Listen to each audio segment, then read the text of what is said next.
ఈ రోజుల్లో పాట కావాలంటే hey Alexa play Devi Sri Prasad songs అంటే చాలు క్షణాల్లో పాటొచ్చేస్తుంది. కాని మన రోజుల్లో హమ్మో, ఒక్క పాట కోసం గంటలు గంటలు రేడియో ముందు తపస్సు చెయ్యాలి. ఆ తపస్సుకు ఫలితమే దేవుడు మన చేతికిచ్చిన బ్రహ్మాస్త్రం టేప్ రికార్డర్. రేడియో వాడికి నచ్చినప్పుడు పాట వేస్తాడు. వాడి టైంకి మనం రెడీగా ఉండాలి. కాని టేప్ రికార్డర్ వచ్చాక సీన్ రివర్స్. తగ్గేదేలే, మనకు నచ్చినప్పుడే పాట రావాలి, మనం ఆగమంటేనే ఆగాలి.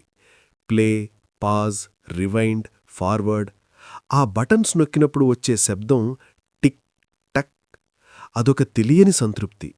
ప్లే, రివైండ్, ఫార్వర్డ్, స్టాప్, ఈ 4 బటన్లు మన చేతిలో ఉంటే ఏదో ప్రపంచాన్ని శాసిస్తున్న ఫీలింగ్. ముఖ్యంగా ఆ రివైండ్ బటన్ నొక్కినప్పుడు ఆ రీల్ సర్రమని వెనక్కి వెళుతుంటే మనమే కాలంలో వెనక్కి వెళ్ళినంత బిల్డప్ ఇచ్చేవాళ్ళం. అయితే సీనెప్పుడూ స్మూత్గా ఉండదు కదా. లైఫ్లో కష్టాలున్నట్టే టేప్ రికార్డర్లో కూడా కష్టాలుంటాయి. సరిగ్గా మన ఫేవరెట్ సాంగ్ క్లైమాక్స్లో ఉన్నప్పుడు ఆ టేప్ రికార్డర్ గుర్రమని ఒక రాక్షస సౌండ్ చేసి రీల్ నమిలేస్తుంది. అబ్బా, గుండె జారి కింద పడినంత పనయ్యేది. అప్పుడు మొదలవుతుంది అసలైన ఆపరేషన్. పెద్ద హార్ట్ సర్జన్ కత్తిపట్టినట్టు మనం నటరాజ్ పెన్సిల్ లేదా రెనాల్డ్స్ పెన్ పడతాం. చాలా జాగ్రత్తగా ఆ రీల్ని బయటకు తీసి క్యాసెట్ రంధ్రంలో పెన్సిల్ పెట్టి సునాయాసంగా తిప్పుతుంటే హమ్మయ్యా, బతికిపోయింది అని ఊపిరి పీల్చుకునేవాళ్లం. నిజం చెప్పండి, పెన్సిల్తో క్యాసెట్ తిప్పని ఆనాటి 80s అండ్ 90s కిడ్స్ ఎవరైనా ఉంటారా అసలు? అయితే ఆపరేషన్ సక్సెస్ అయినా పేషెంట్ వీక్ అన్నట్టు పెన్సిల్తో ఎంత సెట్ చేసినా ఒక్కోసారి ఆ పాట మామూలుగా వచ్చేది కాదు. గొంతు పట్టుకున్నట్టు గుంజుకుపోయి వచ్చేది. ఆ సౌండ్ వింటే అప్పుడు ఏడుపొచ్చేది, కానీ ఇప్పుడు తలుచుకుంటే భలే నవ్వొస్తుంది. ఇదంతా ఒక ఎత్తైతే ఆ టేప్ రికార్డర్ హెడ్ క్లీనింగ్ ఇంకో ఎత్తు. ఎప్పుడైనా పాట సరిగ్గా రాకపోతే మా నాన్నగారు ఒక చిన్న స్పిరిట్ సీసా, 2 ఇయర్ బడ్స్ పట్టుకుని రంగంలోకి దిగేవారు. ఏదో రాకెట్ లాంచింగ్కి రెడీ అవుతున్న సైంటిస్టులా ఆ టేప్ రికార్డర్ తలని, హెడ్ని శుభ్రం చేసేవాళ్లు. ఆ స్పిరిట్ వాసన ఇప్పటికీ గుర్తుంది కదా. ఇక కరెంట్ లేనప్పుడు పోర్టబుల్ టేప్ రికార్డర్లలో పాటలు వినాలంటే బ్యాటరీల కష్టాలు మామూలుగా ఉండేవి కాదు. ఆ పెద్ద సైజు నిప్పోనో ఎవర్ రెడీనో బ్యాటరీలు కొనాలంటే నాన్న దగ్గర డబ్బులడగడానికి భయమే వేసేది. పాట మధ్యలో సింగర్ గొంతు స్లో అయిపోతే మనకర్థమైపోయేది బ్యాటరీ అయిపోవస్తోందని. వెంటనే ఆ బ్యాటరీలను బయటకు తీసి కాసేపు ఎండలో పెట్టి చూసేవాళ్లం. అప్పటికీ పనిచేయకపోతే ఇక లాభం లేదని పళ్లతో గట్టిగా కొరికి డొక్కులు చేసి మరీ వాడేవాళ్లం. ఆ చివరి చుక్క పవర్ పిండేయడంలో ఉన్న కిక్కే వేరు. ఈ రోజుల్లో ప్లేలిస్ట్ క్రియేట్ చేయడం చాలా ఈజీ. కాని మన 80s, 90స్లో ఒక ఖాళీ బ్లాంక్ క్యాసెట్ కొనుక్కుని రేడియోలోనో పక్కింటి అన్నయ్య దగ్గరో మనకు నచ్చిన పాటలన్నీ వెతికి వెతికి ఒకదాని తర్వాత ఒకటి రికార్డు చేసుకోవడం, అదే మన అల్టిమేట్ మిక్స్ టేప్. ఆ క్యాసెట్ పైన నాకిష్టమైన పాటలు అని స్కెచ్ పెన్తో రాసుకోవడం ఒక ఆర్ట్. అప్పట్లో అదే మన స్పాటిఫై.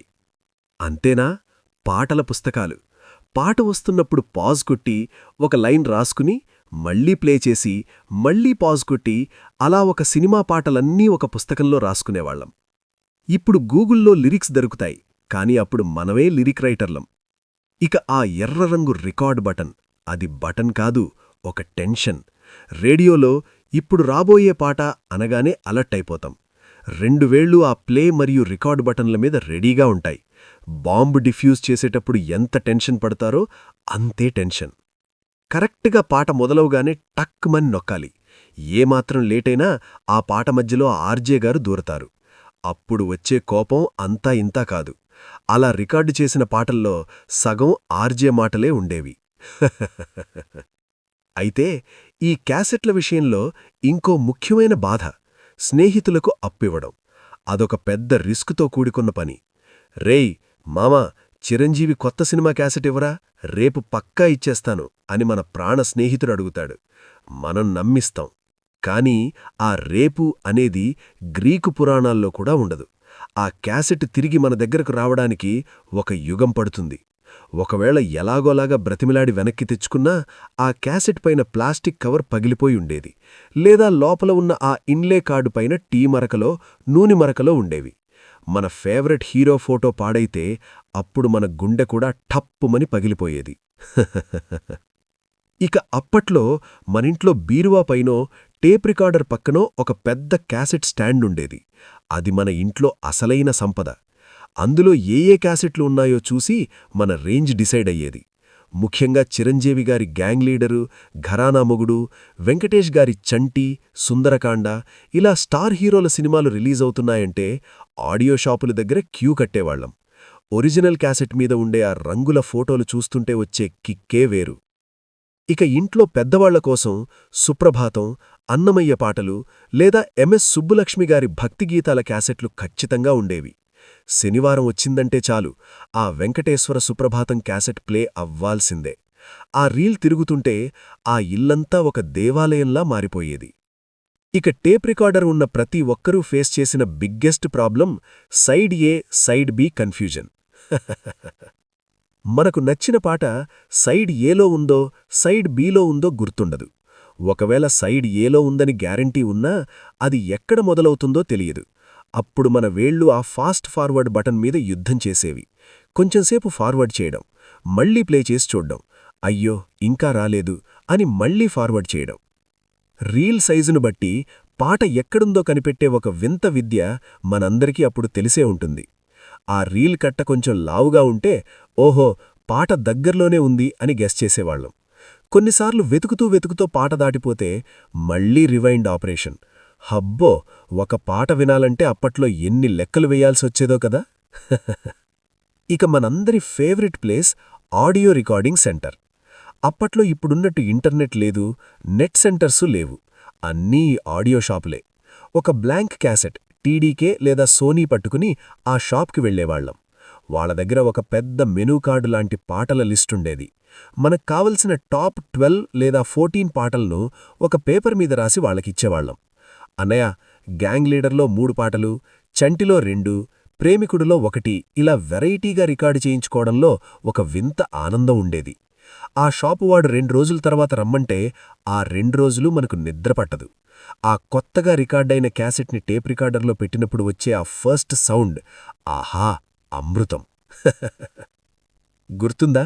ఇంట్లో డబుల్ డెడ్ టేప్ రికార్డరుంటే వాడు ఆ ఏరియాలోనే తోపు. ఎందుకంటే ఒక క్యాసెట్లోని పాటలను ఇంకో క్యాసెట్లోకి రికార్డు చేసుకునే సౌకర్యం కేవలం ఆ డబుల్ డెక్లకే ఉండేది. ఫ్రెండ్స్ దగ్గర్నుంచి ఒరిజినల్ క్యాసెట్ తెచ్చుకుని మన ఖాళీ క్యాసెట్లోకి డబ్బింగ్ చేసుకునేవాళ్లం. సరిగ్గా రికార్డింగ్ అయ్యేటప్పుడు ఎవరైనా గట్టిగా మాట్లాడితే, రేయ్ అరవకండిరా, అక్కడ రికార్డింగ్ జరుగుతోంది అని అందర్నీ నోర్లు మూయించేవాళ్లం. ఆ చిన్న డబ్బాలో మన ప్రపంచమంతా ఇమిడిపోయేది. ఈరోజు మన ఫోన్లో 1,00,000 పాటలుండొచ్చు. ఒక్క సెకండ్లో పాటని మార్చేయచ్చు. కాని ఆనాడు ఒక పాట కోసం మనం పడ్డ ఓపిక, ఆ పెన్సిల్తో తిప్పిన తిప్పలు, ఆ రికార్డింగ్ సెంటర్ ఎదురుచూపులు ఇవేవీ ఇప్పుడు దొరకవు. ఎందుకంటే ఆ రీల్తో పాటు మన చిన్నతనం అమాయకత్వం కూడా తిరిగేది. ఆ టేప్ రికార్డర్ శబ్దంలో మన అమ్మ పిలుపులు, నాన్నగారి మందలింపులు, స్నేహితుల నవ్వులు అన్నీ దాగున్నాయి. నిజంగా ఆ రోజులు మళ్లీ వస్తే ఎంత బాగుంటుందో కదా. మీరు కూడా ఏ హీరో క్యాసెట్లు కలెక్ట్ చేసేవారో, రికార్డింగ్ షాప్లో ఏ పాటలు రాయించేవారో కింద కామెంట్స్లో పంచుకోండి. మీ కామెంట్స్ చదువుతుంటే ఆ రోజుల్లోకి వెళ్ళినట్టే ఉంటుంది. ఈ టేప్ రికార్డర్ జ్ఞాపకాలు మీ మనసును తాకితే, ఆనాటి స్నేహితులను గుర్తుచేస్తే ఈ వీడియోకి ఒక లైక్ వేసుకోండి. అది మాకు ఎంతో ఉత్సాహాన్నిస్తుంది. ఇలాంటి మరెన్నో మధురమైన జ్ఞాపకాలను, కనుమరుగవుతున్న మన గత వైభవాన్ని మళ్లీ గుర్తు చేసుకోవడానికి మన రేడియో కథలు ఛానల్ని వెంటనే సబ్స్క్రైబ్ చేసుకోండి. పక్కనే ఉన్న గంట సింబల్, బెల్ ఐకాన్ నొక్కడం మర్చిపోకండి. అలా చేస్తే మా తదుపరి వీడియో రాగానే మొదటి నోటిఫికేషన్ మీకే వస్తుంది.